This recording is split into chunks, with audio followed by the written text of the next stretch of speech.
Hello. Since the beginning of the lockdown, enforced by the caretaker government of Leo Varadkar, people have had to comply with so many arduous rules which made them stop going to work, stop seeing their families. Even when people were being buried, families were not allowed to go and see their loved ones.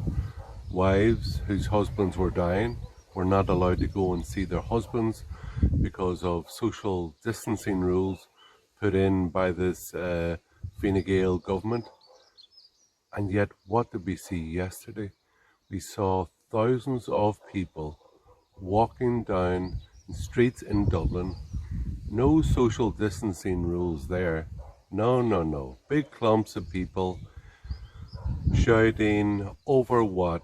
An issue in America, not in Ireland. So in Ireland, over 1,000 people, old people, have died in care homes. As Dr. Marcus de Bruin noted, without oxygen, without proper palliative care, without proper PPE for the nurses who were looking after them. They weren't even allowed to be tested. They weren't put into hospital. They were, wow, what has happened in old people's homes in Ireland really will have to be investigated.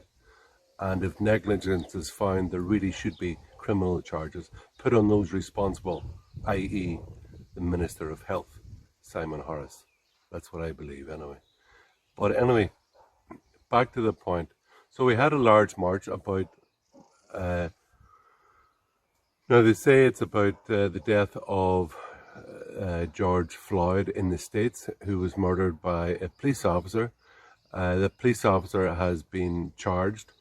Now in the States, Ireland, it's funny, we have these huge issues of mass unemployment in Ireland. I think it's 1.2 million people are now on supplementary wealth, some type of supplementary welfare, because they're unemployed and their income isn't big enough to support them, especially those with families, those who are married.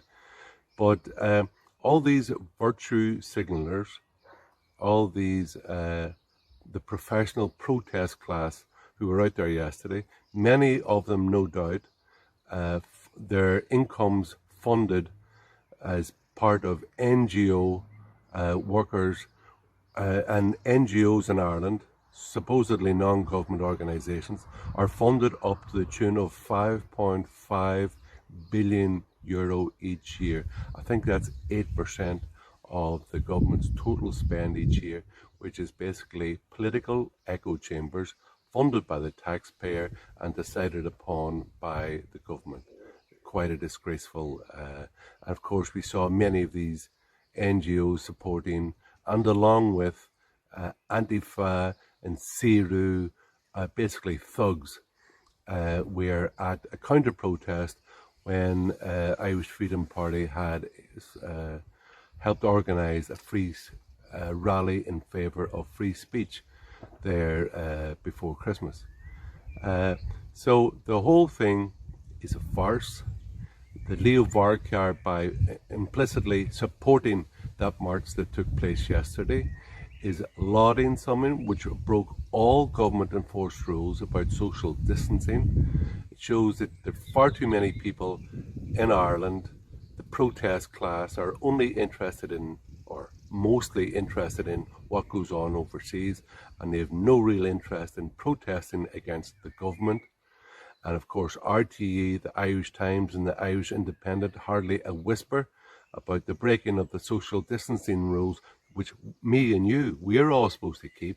But if you're politically correct and you've got the right views and you're supportive of the government in general, that's fine. So what we see as well is political policing. We've seen it before. If the protests agree more or less with the government agenda, you'll get away with that. That will be fine. But if you want to really protest against the government, expect trouble from the police.